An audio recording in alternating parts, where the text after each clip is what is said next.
नमस्कार, KP news 24/7 में आपका स्वागत है। मैं हूं अश्विनी आपके साथ। आइए सबसे पहले देखते हैं अब तक के मुख्य समाचार। बीदर शहर के बस स्टैंड रोड पर स्थित ईदगाह सुन्नी में ईद उल फितर की नमाज अदा की गई। यत्नाल ने हलचल मचा दी, उगादी त्योहार पर दिल्ली को नया संदेश दिया। जयपुर में ईद उल फितर पर हिंदुओं ने मुस्लिम श्रद्धालुओं पर बरसाए फूल। मुख्यमंत्री और मंत्रियों की बयानबाजी ने बढ़ाई नफरत, भीड़ विस्फोट मामले में सपा विधायक का तीखा हमला। लाल और गेरुआ दलों ने एक दूसरे के साथ हाथ मिला लिया है। ईद कार्यक्रम में सीएम ममता बनर्जी ने भाजपा पर साधा निशाना। ईद की नमाज को लेकर बवाल, मेरठ में झड़प, कई लोग घायल, मुरादाबाद सहारनपुर में भी तनाव।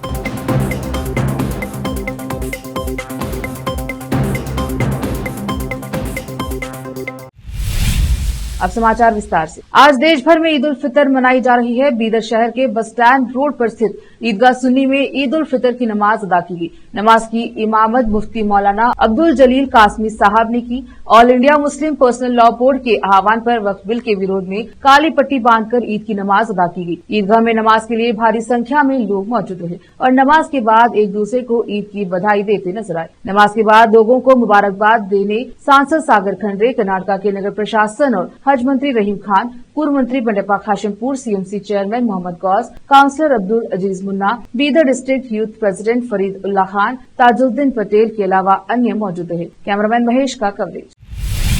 आज बीदर के अम्बेडकर सर्कल के पास आईबी में भालकी तालुके के टीएमसी एक्स काउंसलर और भालकी ईदगाह के पूर्व अध्यक्ष अब्दुल सलीम के नेतृत्व में एक प्रेस मीट आयोजित की गई। इस प्रेस मीट को संबोधित करते हुए भालकी तालुका के टीएमसी एक्स काउंसलर और भालकी ईदगाह के पूर्व अध्यक्ष अब्दुल सलीम ने अपने अवधि में किए गए कार्य के बारे में विस्तार से बताया। कैमरामैन पुपुराज का कवरेज देता हूं। मैं आज के दिन मैं आपके सामने इस टीवी के सामने मैं ये कहना चाह रहा हूं कि 21/2/2025 को जुम्मा के दिन मैं ईदगाह कमेटी की सदारत से इस्तीफ़ा दिया हूं। और इस्तीफ़ा इसलिए दिया हूं कि ईदगाह में जो भी काम था कंप्लीट करके वो काम आज इस्तीफ़ा देने की मेरी मजबूरी भी दे दिया हूं, क्योंकि ईदगाह एक गवर्नमेंट लैंड में उसका सर्वे नंबर 411 था। 28 एकड़ जमीन ईदगाह की थी। वो केस बहुत ज़माने से लड़ते आ रहे थे हमारे बुजुर्गों ने, मैं भी उसको कंटिन्यू करते रहा, लेकिन केस हमारे खिलाफ हुआ। मैं हाईकोर्ट में भी जाके अपील करा। हाईकोर्ट से अपील करने के बाद भी हमारे मुखालिफ हुआ। होने के बाद मैं 2008 में हमारे अली जनाब एमएलए ईश्वर खंडरे साहब के पास जाके हम कमेटी को लेकर जाके मैं रिक्वेस्ट करने पर 2008 से 2012 तक वो कार्रवाई करते रहे। वो ग्रांट के लिए, ज़मीन के लिए मंजूर करने के लिए रिक्वेस्ट करने के बाद उन्होंने लास्ट में 3 एकड़ ज़मीन के वास्ते मंजूर करने को से वादा किया। फिर 2012 में उसी टाइम पे डिप्टी कमिश्नर के पास ईश्वर खंडरे साहब ने हमारे को बिदर को लेकर जाके 3 एकड़ ज़मीन का ग्रांट करके दिए। हम उस ज़मीन को पानी, मोटेशन पूरा रिकॉर्ड कंप्लीट कर रहे हैं। फिर उसके बाद मैं वक्फ बोर्ड में उसका पार्ट नंबर 42 और जो उसका गेजेट नोटिफिकेशन भी दर्ज करा के लाया हूँ। अब उसके बाद मसला रहा हमारे ईदगाह का, जो है कि वहाँ पर बाउंड्री का मसला था बहुत बड़ा। तो मैं 2015 में कमरुल इस्लाम साहब के पास जाके मैं उनके पास 11 लाख रुपए फंड मंजूर करके फिर ईदगाह और मीनार का काम कंप्लीट करा हूँ। फिर उसके बाद तो 2023 से पहले 2018 में हमारे डॉक्टर जलील साहब को ईश्वर खंडरे साहब ने 13 लाख रुपए दे के कुछ बड़ी सो बाउंड्री करने के वास्ते उनको फंड दिए थे। वो फंड भी वहाँ पर यूज़ करें। फिर उसके बाद फिर वो बाउंड्री कंप्लीट नहीं होने की वजह से मैं 2023 में फिर एमएलए साहब के पास जाके फिर रिक्वेस्ट करने के बाद उनको 25 लाख रुपए दे के निर्मित डिपार्टमेंट से वो काम कंप्लीट करें और फंड दिए। और ऑलरेडी अब 55 लाख रुपए अप्रूवल होने वाला, 1 महीने 2 महीने में वो काम आ जाएगा और नया ईदगाह का काम भी शुरू होने वाला है। नया ईदगाह बोलो दूसरी जगह पे होने वाला नहीं, वहाँ पर वही जमीन पे 100 फीट का ईदगाह, यानी बड़ा ईदगाह बना रहे। 55 लाख रुपए अप्रूवल भी हो गए। 2026 तक वो काम कंप्लीट होने जा रहा है। और दूसरी बात है, मैं आने के बाद मेरे कमेटी के सब लोगों को लेके वहाँ पर 200 झाड़ा लगाया हूँ। करंट का काम करा हूँ, बोरवेल मारा हूँ, पानी का वाटर टैंक बिठाया हूँ और आजू बाजू रोड का भी काम बाहर से भी कंप्लीट करें। इसी तरह पूरा काम कंप्लीट हुआ है और ये आगे की जो कोई भी सदर बनेगा उसको लेके चलेगा, मैं उम्मीद रखता हूँ। और कुछ केस भी चल रहा है उसके ऊपर, 100 एकड़ जमीन ईदगाह के नाम से वो केसेस है, वो केस ट्रिब्यूनल हाईकोर्ट बेंगलोर में चल रहा है। उसको आगे के जो भी सदर बनेंगे, जिम्मेदार बनेंगे, वो केस को चलाएंगे बोल के मैं उम्मीद रखते हुए मैं आज पूरे आवाम को भालके के मैं शुक्रिया अदा करता हूँ। खास करके वो केस कब से चल रहा हो? एक 2023 से, और खास करके पूरे आवाम को मैं शुक्रिया अदा करता हूँ। उन्होंने 31 साल तक मुझे जो सपोर्ट करे और मेरे मेंबर्स भी मुझे मेरे साथ दिए, उनका भी शुक्रिया अदा करता हूँ। और ख़ास करके हमारे भालकी के जो मिनिस्टर ईश्वर खंडे साहब हैं, वो एक डायनेमिक लीडर हैं, बहुत कुछ डेवलपमेंट कर रहे हैं हम भालकी को। और हम बोलने के बाद ईदगाह को, तो ये जो ईदगाह है आज, वो इसका श्रेय पूरा ईश्वर खंडे साहब को जाता है और 19 करें, उनके बगैर ये कोई काम नहीं हुआ। और दूसरे से भी हम कुछ काम लिए होंगे, लेकिन ईश्वर खंडे साहब बहुत दिल खोल के फंड भी दिए हैं, काम करके भी दिए हैं। मैं उनका हर दिल से मैं शुक्रिया अदा करता हूँ। ऐसा लीडर हमारे को भालकी को मिला है, हम हमेशा के लिए उनके साथ रहेंगे और पूरे आवाम उनके साथ रह के काम करेंगे बोल के मैं सब लोगों के सामने बोलना चाहता हूँ। और एक लीडर है हमारे रहीम खान साहब, वो इतने भोले भाले लीडर हैं, लेकिन आज उनका जो काम जो हो रहा है बिदर जिले के लिए, खंडे साहब को हाथ पकड़े के दोनों को दोनों एक होकर जो मिलकर काम करें, वो बहुत बड़ा काम कर रहे हैं। और रहीम खान साहब, मैं जो समझता हूँ आज हैदराबाद कर्नाटक के अंदर खमरुल इस्लाम के बाद बोल तो रहीम खान साहब से माने हुए लीडर माने जा रहे हैं। मैं समझता हूँ उन्होंने हमेशा के लिए अगर आवाम की चिंता करके ऐसा कुछ काम करते रहे तो आगे के भविष्य में भी उन्होंने और बड़े बड़े सेवा में जाएंगे। मैं उम्मीद करता हूँ ऊपर वाले से भी, अल्लाह से भी, दोनों लीडर हमेशा अच्छा रह के लोगों की सेवा करेंगे बोलकर मैं उम्मीद करता हूँ। ये आवाम की चिंता में रहीम खान अच्छा काम करो, आगे आने वाले भी वो उसके चलना होकर हमारा ये अब आने वाले आगे सदर को क्या मैसेज है सर आपका? हमारा वही उनके तरह से अच्छा काम करना बोल के सबको लेके चलना। अब वहाँ ईदगाह में तो कुछ काम ही नहीं, ईदगाह में क्या नया ईदगाह बनने का है, बाकी का तो काम कुछ बनने नहीं का होगा, कंपाउंड हो गया है, सब गेटा में सब बैठे, फंड भी आया हुआ है, 55 लाख रुपए का फंड आया, तो आगे के सदर का काम करना होगा। शुक्रिया।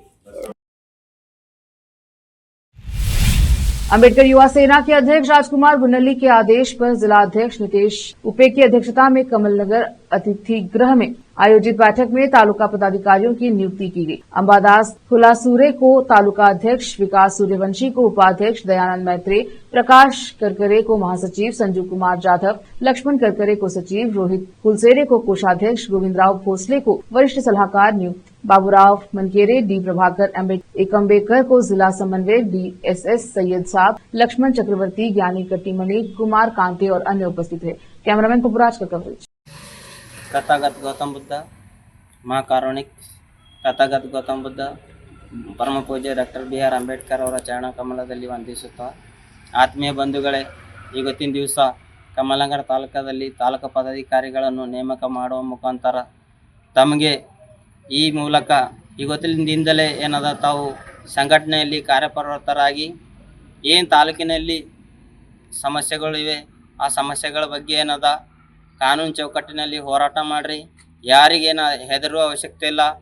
ಏನು ನಮ್ಮ ದಲಿತರ ಮೇಲೆ ಏನು ಅನ್ಯಾಯ, ಅತ್ಯಾಚಾರ, ದರೋಡೆ, ದಬ್ಬಾಳಿ, ಕೊಲೆಗಳು ಏನಾಗ್ತವೆ ಅಂಥವುಗಳ ವಿರುದ್ಧ ಏನದ ಧ್ವನಿ ಎತ್ತಬೇಕು.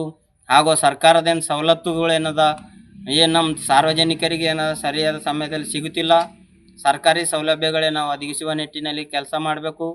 ನಾವು ಅಂಬೇಡ್ಕರ್ ಯುವ ಸೇನೆ ಏನದ ಸುಮಾರು ವರ್ಷಗಳಿಂದ ಒಂದೇ ಜಾತಿ ಜನಾಂಗಕ್ಕೆ ಸೀಮಿತ ಇಲ್ಲ. ಈ ಅಂಬೇಡ್ಕರ್ ಯುವ ಸೇನೆಯಲ್ಲಿ ಪರಿಶಿಷ್ಟ ಜಾತಿ, ಪರಿಶಿಷ್ಟ ಪಂಗಡ, ಹಿಂದುಳಿದ ವರ್ಗಗಳು, ಅಲ್ಪಸಂಖ್ಯಾತರ ಎಲ್ಲ ಜಾತಿ ಜನಾಂಗಗಳ ಸಲುವಾಗಿ ಏನದ ಹೋರಾಟ ಮಾಡ್ಕೊತಾ ಬಂದಿದ್ದೇವೆ ಬಂಧುಗಳೇ. ಹಾಗೂ ಇನ್ನೂ ಕೂಡ ಮುಂದೆ ಕೂಡ ಎಲ್ಲ ಜಾತಿ ಜನಾಂಗಗಳಿಂದ ಏನದ ನಾವು ಹೋರಾಟ ಮಾಡ್ತೇವೆ. ವಿದ್ಯಾರ್ಥಿಗಳ ಪರವಾಗಿ, ಕಾರ್ಮಿಕರ ಪರವಾಗಿ ಮತ್ತು ಮಹಿಳೆಯರ ಪರವಾಗಿ ನಾವೇನದ ಹೋರಾಟ ಮಾಡ್ಕೊತಾ ಬಂದಿದ್ದೇವೆ. ನೀವು ಏನದ ಸರ್ಕಾರದ ಏನು ಸೌಲಭ್ಯಗಳಿವೆ ಅವು ಸೌಲಭ್ಯಗಳು ಏನದ ಬಡವರ ಮನೆ ಬಾಗಿಲಿಗೆ ಏನದ ಮುಟ್ಟಿಸುವಂಥ ಕೆಲಸ ಮಾಡಬೇಕು. ಹಾಗೂ ದೌರ್ಜನ್ಯಗಳು ಏನು ನಡೀತಾ ಇವೆ ಅವು ಕಡಿವಾಣ ಹಾಕಬೇಕು ಅಂಥೇಳಿ ಈ ಮೂಲಕ ಏನದ ನಾನು 2 ಮಾತುಗಳನ್ನು ಮುಗಿಸ್ತೇನೆ. ಜೈ ಭೀಮ್, जय संविधान, नमो बुद्धाय।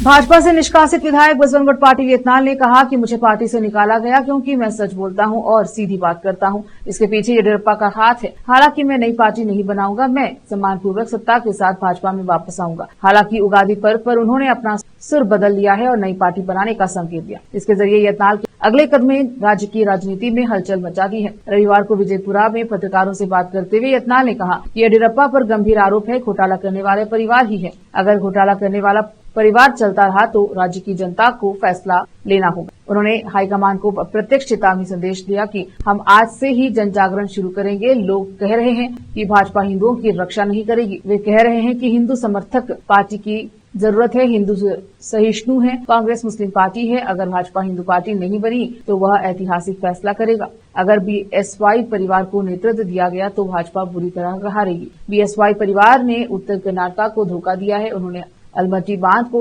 25,000 करोड़ रुपए देने की बात कहकर धोखा दिया है। उन्होंने विजयपुरा शहर में आए 125 करोड़ रुपए वापस ले लिए और धोखा दिया। यत्नाल ने आला कमान को सलाह दी कि वे इस बात से डरना बंद करें कि अगर बीएसवाई को छोड़ दिया गया तो लिंगायत उन्हें छोड़ देंगे। लोगों की राय एकत्र की जानी चाहिए और एक हिंदू पार्टी अस्तित्व में लानी चाहिए। कई लोग रोने लगे कि भाजपा हिंदुओं की रक्षा नहीं कर रही है। येडियुरप्पा परिवार ने समझौते की राजनीति करके पार्टी को कमजोर कर दिया है। इसलिए हिंदुओं की रक्षा और देश के लिए एक हिंदू पार्टी अस्तित्व में लानी चाहिए। हम भाजपा प्रधानमंत्री नरेंद्र मोदी के विरोधी नहीं हैं। अगर आप कहते हैं कि हमारे पास येडियुरप्पा के अलावा कोई और विकल्प नहीं है तो हमें अपना रास्ता खुद तलाशना होगा। वे बीदर से चामराजनगर तक हिंदू पार्टी के गठन की मांग कर रहे हैं, इसलिए हम नई पार्टी पर जनता की राय एकत्र करेंगे। उन्होंने कहा बीएसवाई विजेंद्र अपने स्वार्थ के लिए हिंदुत्व कार्यकर्ताओं को रौंदते रहे हैं। मैं अब इसका शिकार हूं। बीएसवाई परिवार पार्टी में वंशवाद को जारी रखने की कोशिश कर रहे हैं। अगर यह जारी रहा तो हम कोई दूसरा रास्ता तलाशना होगा। हाईकमान को पार्टी में वंशवाद के भ्रष्टाचार पर लगाम लगानी चाहिए ही तो आने वाले दिनों में हमें पार्टी के विकल्प के तौर पर खड़ा होना पड़ेगा। उन्होंने चेतावनी दी कि वे नए साल से उगादी त्योहार के मौके पर यह संदेश दें।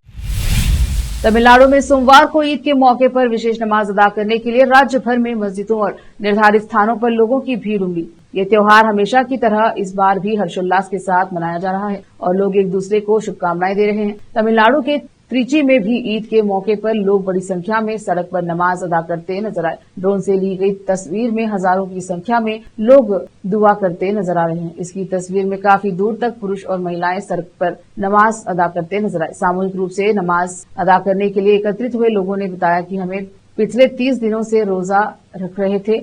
आज रोजे को समाप्त करने के प्रतीक के रूप में हम ईद उल फितर मना रहे हैं। इसके अलावा चेन्नई समेत राज्य के अन्य स्थानों पर भी युवाओं और बुजुर्गों समेत सभी ने नमाज अदा की। तमिलनाडु के मुख्यमंत्री एम.के. स्टालिन, अन्नाद्रुमक प्रमुख एडप्पाडी के पलानीस्वामी और कई राजनीतिक नेताओं ने लोगों को ईद की शुभकामनाएं दी है। ईद की शुभकामनाएं देते हुए स्टालिन ने कहा कि मुस्लिम समुदाय के लोग इस अवसर पर 30 दिनों तक उपवास रखकर गरीबों और वंचितों के प्रति दया दिखाकर इस त्योहार को मनाते हैं। मुख्यमंत्री ने पैगंबर मोहम्मद ने विलासितापूर्ण जीवन जीने से परहेज किया और प्रेम एवं अनुशासन के साथ सादा जीवन व्यतीत किया। उन्होंने जरूरतमंदों को भोजन कराने और भाईचारे को अपनाने का मार्ग दिखाया। पलानीस्वामी ने अपने शुभकामना संदेश में मुस्लिम समुदाय के कल्याण के लिए पार्टी द्वारा उठाए गए विभिन्न कदमों को रेखांकित किया और आश्वासन दिया कि उनकी पार्टी सदैव मुस्लिम समुदाय की रक्षक रहेगी।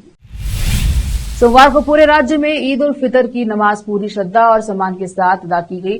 जयपुर और राज्य के अन्य प्रमुख शहरों में हजारों मुसलमानों ने ईद की नमाज में हिस्सा लिया। इस दौरान हिंदू मुस्लिम एकता की एक शानदार मिसाल भी देखने को मिली। जयपुर में हिंदू समुदाय के लोगों ने ईदगाह में नमाज अदा करने वाले पर फूल बरसाए और गंगा जमुना तहजीब की भावना का परिचय दिया। जयपुर में ईद की मुख्य नमाज दिल्ली रोड स्थित ईदगाह में हुई। राजस्थान के चीफ काजी खालिद उस्मानी ने हजारों नमाजियों को नमाज अदा करवाई।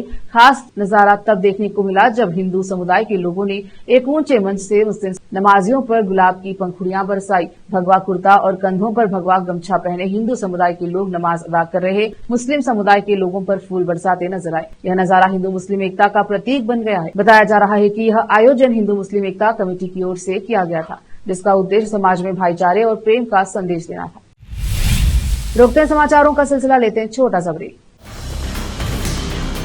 हिंदुस्तान के हर कोने में हम हैं मौजूद। 24 घंटे हालात पर गहरी नजर, खबरों से जुड़े चुपते सवालात, और आपको दिखाता है धार्मिक, सामाजिक, राजनीतिक, लोकल और इंटरनेशनल न्यूज की सबसे बेहतर कवरेज, जो आपको रखती है हर पल बाखबर। देश और दुनिया भर की खबर के लिए देखते रहें KP news 24/7। Noor education trust Bidar की ओर से चलाए जाने वाला Noor MEd and BEd college Bidar, recognised by NCTE Delhi and affiliated to Bidar University Bidar. Admission are open for the academic year 2024-25. विशेषज्ञ और सक्षम शिक्षकों द्वारा शिक्षा प्राप्त करने के लिए नूर एमएड एंड बीएड कॉलेज में दाखिला लें और शांत वातावरण में शिक्षा प्राप्त करें। बीदर शहर में बेहतर शिक्षा का एकमात्र केंद्र Noor MEd and BEd college, Shahpur gate, Bidar. Phone numbers 9945283920, 8482221297।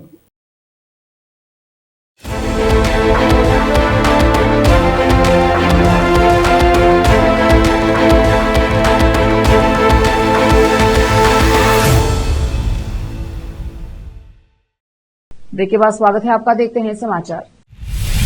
Maharashtra के बीड में रविवार को हुए मस्जिद विस्फोट मामले में राज्यसभा में सियासी गर्माहट तेज है। वहीं अब इस मामले में विपक्षी नेता ने राज्य सरकार पर सवाल खड़े करने शुरू कर दिए हैं। समाजवादी पार्टी के विधायक अबू आजमी ने भी महाराष्ट्र सरकार पर इस विस्फोट को लेकर निशाना साधा है। सोमवार को उन्होंने कहा कि यह विस्फोट मुसलमानों के खिलाफ राज्य के मंत्री और मुख्यमंत्री द्वारा दी गई बयानबाजी का नतीजा है, जिसके कारण आम जनता में मुसलमानों के प्रति नफरत पैदा हुई है। अबू आजमी ने आगे कहा कि जब मंत्री और मुख्यमंत्री रोज मुसलमानों के खिलाफ कुछ कहते हैं तो इससे लोगों के मन में नफरत बढ़ेगी और यही विस्फोट का कारण है। उन्होंने इस घटना के दोषियों के खिलाफ सख्त कार्यवाही की मांग की है। आजमी ने यह भी कहा कि अगर कोई मुसलमान ऐसा करता है तो जल्द ही बुलडोजर की कार्यवाही होती, लेकिन लगता है कि इस मामले में कार्यवाही के लिए बुलडोजर पंचर हो गया है। इसके साथ ही आजमी ने कहा कि अगर मैं किसी को विस्फोट में शामिल देखता हूं तो मैं सख्त कार्यवाही की मांग करूंगा। उन्होंने कहा कि एनआईए और एटीएस को इसकी जांच करनी चाहिए। अगर कोई मुस्लिम ऐसा करता तो बहुत जल्द बुलडोजर चला दिया जाता, लेकिन इस मामले में कुछ नहीं हो रहा।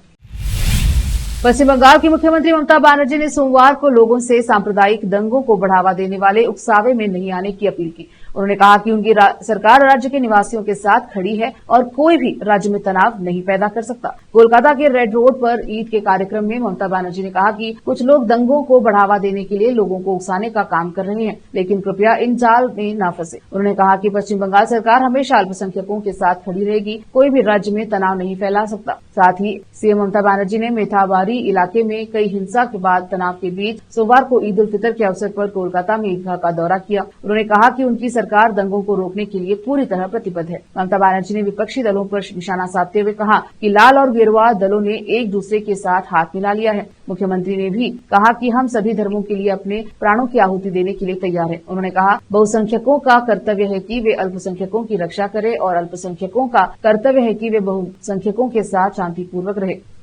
हम किसी को दंगा करने नहीं देंगे, हमारी एक ही आवाज है, दंगे रोकना। ईद के मौके पर आज सुबह से मुस्लिम समुदाय के लोग नमाज अदा कर रहे हैं। वहीं यूपी के कई जगहों में मारपीट से उपजे तनाव की खबरें भी सामने आई हैं। मेरठ के जानी थाना क्षेत्र के कस्बा सिवाल खास में मुस्लिम समुदाय के दो पक्षों में जमकर मारपीट के बाद गोली चली, जिससे एक व्यक्ति के घायल होने की खबर है। मौके पर पहुंचकर पुलिस जांच में जुटी है। बच्चों के बीच हुई कहासुनी के बाद एक ही समुदाय के दो पक्षों के बीच आपसी विवाद शुरू हुआ, जिसके बाद पथराव और मारपीट हुई और गोली भी चली। इस बवाल में आधा दर्जन लोग घायल हुए बताए जा रहे हैं। हालांकि दोनों पक्षों में से अभी किसी ने पुलिस को तहरीर नहीं दी है। सोशल मीडिया पर घटना का वीडियो वायरल होने से पुलिस एक्शन मोड पर आ गई है। जानी एसओ के मुताबिक आज सुबह यह घटना हुई, तहरीर मिलने पर कार्यवाही होगी। वहीं हापुड़ में ईद की नमाज के दौरान पुलिस और नमाजियों के बीच जमकर बहस हुई। ईदगाह में जगह भरने के बाद पुलिस ने नमाजियों को रोका था। रोकने में इनसे नमाजी नाराज हो गए। बाद में पुलिस ने समझाने पर नमाजी वापस लौटे। इसकी वजह से थी पुलिस ने बैरिकेडिंग लगाकर नमाज पढ़ने की व्यवस्था की थी। कोतवाली क्षेत्र की ईदगाह रोड का मामला है। सहारनपुर में ईद की नमाज के बाद लोगों ने फिलिस्तीन का झंडा लहराया। वहीं कुछ नमाजियों ने हाथ पर काली पट्टी भी बांधी थी। मुरादाबाद में ईदगाह में नमाज अदा करने को लेकर पुलिस और हकीकतमंद आमने सामने आ गए। मुरादाबाद पुलिस ने सड़क से लेकर गलियों में खुद अनाउंसमेंट करके नमाजियों को ईदगाह में नमाज पढ़ने के लिए बुलाया। इतना ही नहीं, एक पुलिस अधिकारी हाथ में माइक लेकर ये बोल रहे थे कि जल्दी जल्दी आ जाए, नमाज शुरू होने में केवल इतने मिनट शेष रह गए हैं, इसके बाद दूसरी शिफ्ट में नमाज कराई जाएगी। ये बात वो खुद बोल रहे थे कि वहां मौजूद वॉलंटियरों से भी लोगों को बुलाने की बात बोल रहे थे। पुलिस अधिकारी द्वारा किए जा रहे अनाउंसमेंट को सुनकर नमाजी भी गलियों में से ईदगाह की ओर भागते नजर आए। फिलहाल वक्त एक और छोटे से ब्रेक का, जल्द लौटेंगे ब्रेक के बाद। हिंदुस्तान के हर कोने में हम हैं मौजूद। 24 घंटे हालात पर गहरी नजर, खबरों से जुड़े चुपते सवालात और आपको दिखाता है धार्मिक, सामाजिक, राजनीतिक, लोकल और इंटरनेशनल न्यूज की सबसे बेहतर कवरेज जो आपको रखती है हर पल बाखबर। देश और दुनिया भर की खबर के लिए देखते रहें KP news 24/7। Noor education trust Bidar की ओर से चलाए जाने वाला Noor MEd and BEd college Bidar, recognised by NCTE Delhi and affiliated to Bidar University Bidar. Admission are open for the academic year 2024-25. विशेषज्ञ और सक्षम शिक्षकों द्वारा शिक्षा प्राप्त करने के लिए नूर एमएड एंड बीएड कॉलेज में दाखिला लें और शांत वातावरण में शिक्षा प्राप्त करें। बीदर शहर में बेहतर शिक्षा का एकमात्र केंद्र Noor MEd and BEd college, Shahpur gate, Bidar. Phone numbers 9945283920, 8482221297।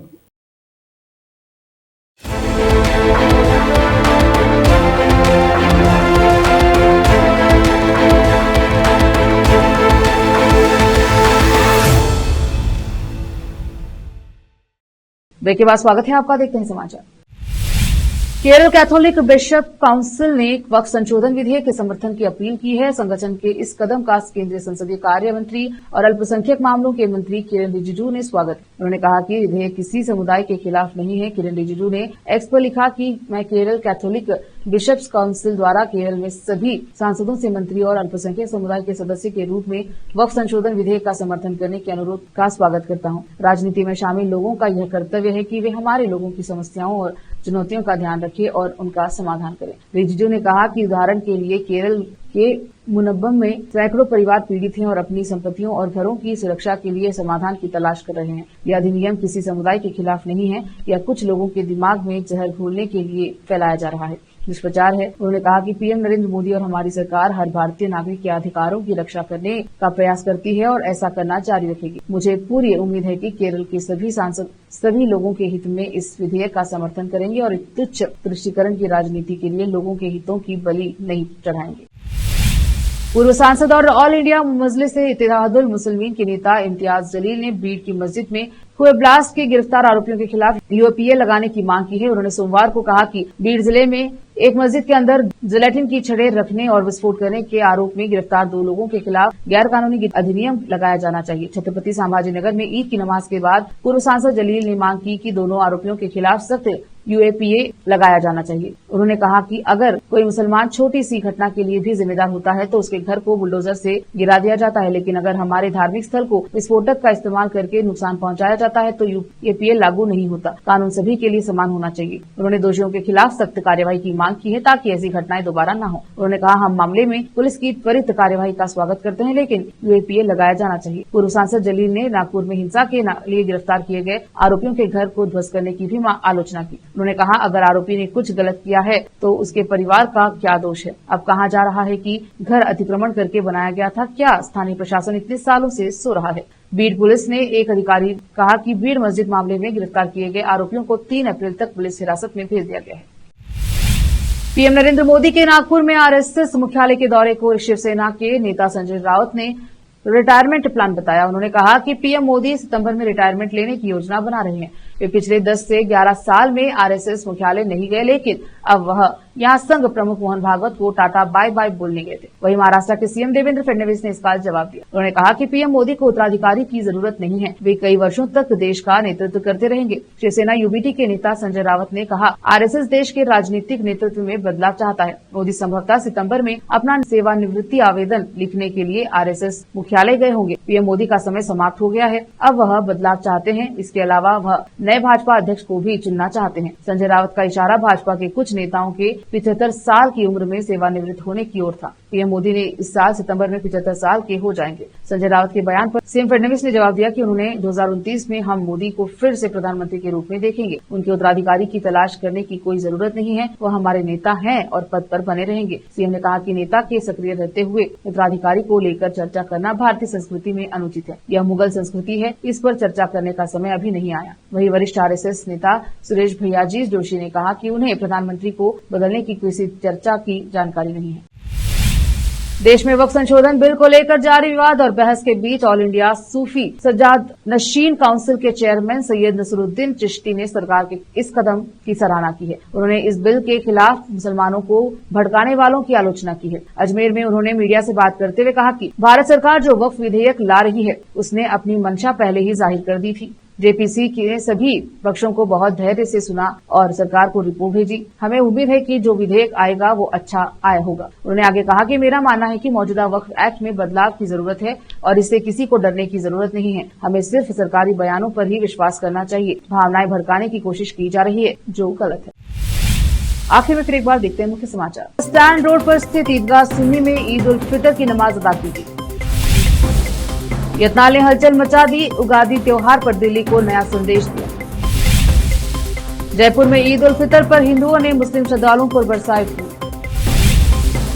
मुख्यमंत्री और मंत्रियों की बयानबाजी ने बढ़ाई नफरत, भीड़ विस्फोट मामले में सपा विधायक का तीखा हमला। लाल और गेरुआ दलों ने एक दूसरे के साथ हाथ मिला लिया है। ईद कार्यक्रम में सीएम ममता बनर्जी ने भाजपा पर साधा निशाना। ईद की नमाज को लेकर बवाल, मेरठ में झड़प, कई लोग घायल, मुरादाबाद सहारनपुर में भी तनाव।